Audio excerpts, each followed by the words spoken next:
Olá, muito bom dia, boa tarde, boa noite para você que nos ouve. Eu sou o Thiago Moreira E eu sou o Henrique Prado. e está começando o podcast D1MB. E hoje o tema da nossa conversa é o filme Doze Homens e uma Sentença, um filme de Sidney Lumet de 1957. Iremos aqui expor alguns pontos do filme.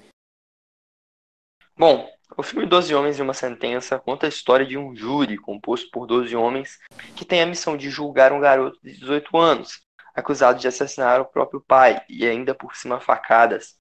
Lembrando que se deve haver unanimidade de votos, seja para condenar ou absolver o réu, levando em consideração que a condenação é a morte em cadeira elétrica. O que culmina, obviamente, na trama principal do filme, uma vez que há apenas um jurado quer absolvê-lo, enquanto todos os outros 11 querem condená-lo. É importante dizer que para o aluno de direito esse filme é fundamental para a aprimoração de suas estratégias discursivas argumentativas, bem como narrativas.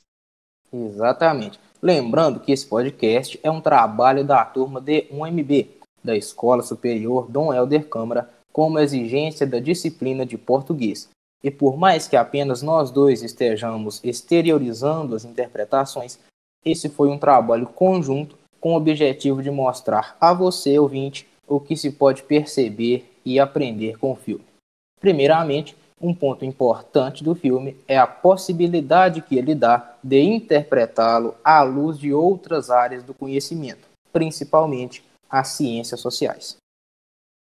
Exatamente, Tiago. E uma coisa que se observa no filme, por exemplo, é o grande preconceito que se tem entre os homens e a dificuldade que eles têm em agir com imparcialidade. Até porque estamos falando de uma situação que se passa na década de 50, né? Fazendo uma análise sociológica do filme mais aprofundada, é visto que o réu advém de uma favela e por isso é julgado de acordo com o lugar onde ele vem, devido ao preconceito pré-existente em parte dos jurados que estão ali, né?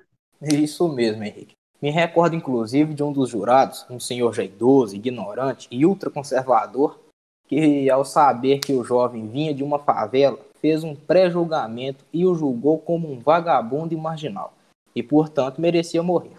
Até porque, para ele, estava claro que o menino era o assassino do pai. Não, Thiago, muito interessante você lembrar disso, porque é preciso ressaltar o equívoco interpretativo que se tem das palavras vagabundo e marginal, já que a primeira palavra é aquele que não trabalha, e a segunda é aquela pessoa ou qualquer pessoa que viva à margem da sociedade. Mas em ambos os casos, essas palavras foram usadas de forma pejorativa contra o garoto, só pelo fato de ele ser da favela. Exatamente. Mas quando o idoso fez um infeliz comentário, um homem que também tinha vindo da favela o contra-argumentou na hora e disse que isso não era pretexto, uma vez que mesmo ele sendo de tal origem, passando a infância em meio à violência, violência que de fato existe em maior quantidade nesses lugares, né? Mas mesmo assim ele não se tornou alguém violento quando adulto, além de estar na mesma posição daquele senhor, né? Que é a posição de jurado naquele momento. Aham, eu concordo com você, cara. E um outro ponto interessante de se analisar é a questão da argumentação, né? Que é o fator essencial para o desenrolar dos fatos do filme. Até porque o jurado número 8, que é o primeiro a inocentar o réu, usa suas habilidades para se criar uma dúvida racional acerca do fato, que é o assassinato. Exatamente.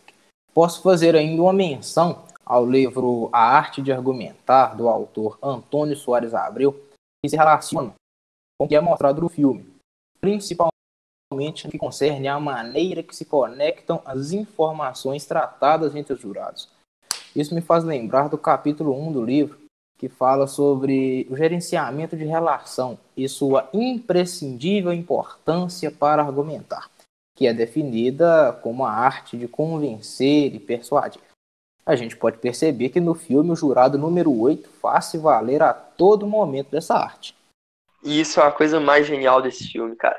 Porque, por exemplo, a primeira coisa que o jurado número 8 faz é deixar os outros jurados falarem, assim, percebendo as inconsistências presentes nos discursos, sempre colocando em dúvida se o garoto de fato matou seu pai, e se sim, os objetivos que o levaram a cometer tal ato, para que posteriormente possa refutar os argumentos dos outros jurados.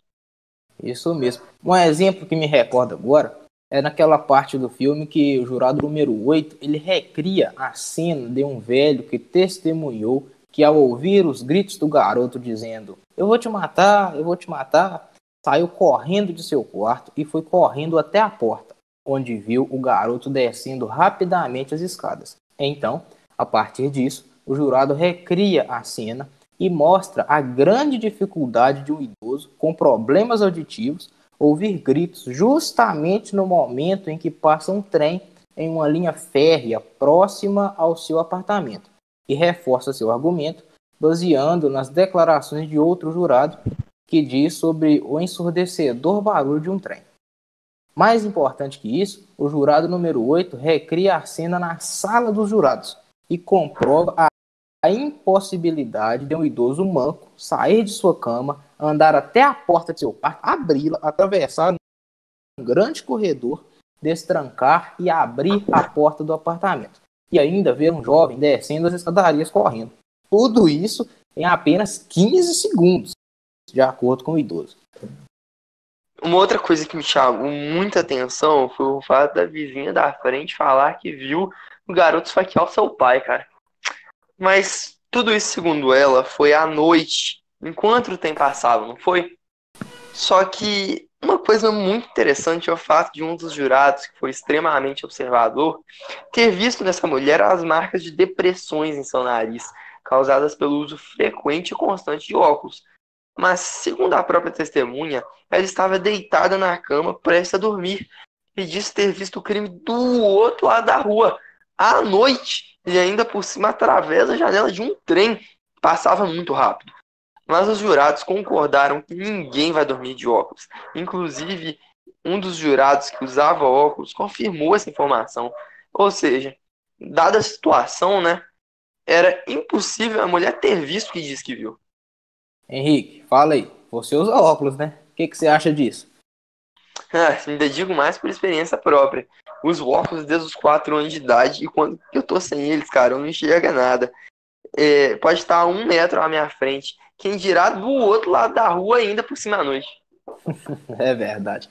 Uma outra coisa muito importante no filme são seus aspectos narrativos, onde percebemos a diferença de sentido que se tem ao narrar o mesmo fato de formas diferentes. Vale lembrar que a narração se refere à apresentação dos fatos diante de um determinado ponto de vista, o que a torna diferente da argumentação, que é a explicação dos fatos e o desenvolvimento de ideias para o convencimento do interlocutor. E para mim, Thiago, isso ficou muito claro quando o jurado número 8 conta a história do garoto, que era constantemente espancado pelo seu pai durante a infância, o que o fez crescer revoltado, sendo a violência parte integrante dele. Apesar disso, o garoto não era agressivo com seu pai, e como a gente já até falou aqui, mesmo na improvável chance do velho ter ouvido o garoto dizer que iria matar o seu pai, isso não necessariamente mostra o que realmente se deseja, pois isso é apenas um modo de extravasar os sentimentos.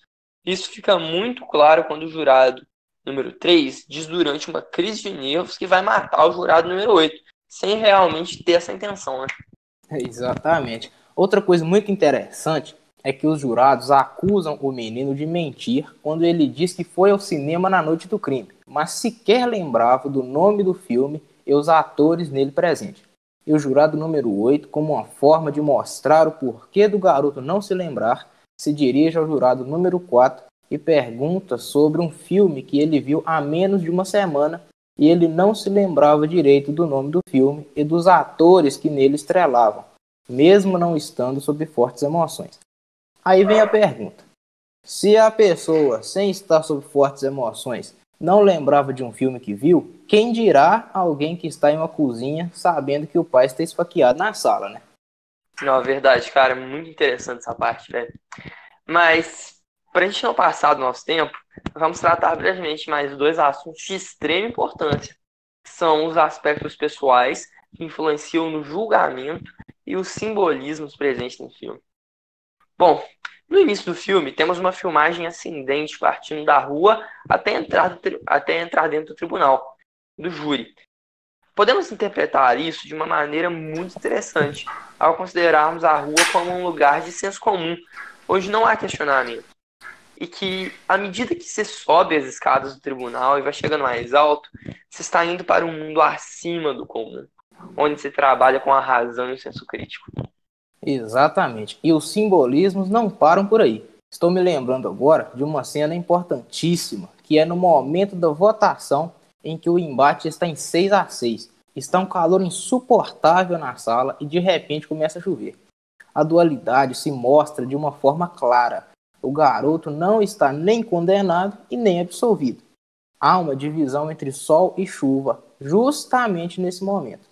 Não podemos esquecer também que, quando se está empatado e começa a chover, é o momento que se ligam as luzes da sala, representando a luminosidade de ideias e a ascensão da razão. Isso mesmo, Thiago. E o último dos simbolismos é ao final do júri, quando as pessoas saem do tribunal e se tem a filmagem descendente até a rua. É o momento em que se sai do senso crítico e volta ao senso comum. Mas já entrando na outra questão, são os aspectos pessoais, quero falar de 3 importantes jurados que me chamaram a atenção. O primeiro é o jurado número 10, um velho muito ignorante e ultraconservador, e sua principal característica é o preconceito e o fato de não aceitar a opinião diferente da sua, e julga o garoto pelo fato de ter vindo da favela, e portanto considerar um meliante qualquer. Já o segundo jurado é o jurado número 8, que é o único dentre os 12 que inicialmente consegue deixar o seu preconceito de lado e julgar os fatos ao invés do garoto. À medida que o tempo vai passando, ele vai explicando suas ideias e aos poucos consegue convencer os outros 11 jurados a considerar o garoto inocente. Isso mesmo. Tem inclusive um cara que quer condenar o garoto rápido para ir embora ver um jogo, né? Tem isso mesmo. Mas, por último, e não menos importante, temos o jurado número 4, que foi o que colocou a maior carga de pessoalidade em seu julgamento, pois tinha graves problemas pessoais com seu filho e o enxergou no garoto. Ele e o filho já tinham tido graves brigas e há anos não se falavam. Ou seja, foi como ver o seu filho naquele garoto que estava sendo julgado. Com certeza, concordo plenamente. Bom, o nosso tempo chegou ao fim. Daríamos para conversarmos sobre esse filme por muito tempo, né, Henrique? Exatamente. Inclusive, recomendamos esse filme para você, ouvinte, que está aí do outro lado. Mas por enquanto, vamos nos contentar com o que temos. Espero que tenham gostado. Muito obrigado por nos ouvir. Eu sou o Henrique Prado E eu sou o Thiago Moreira. e desejamos a você, ouvinte, um bom dia.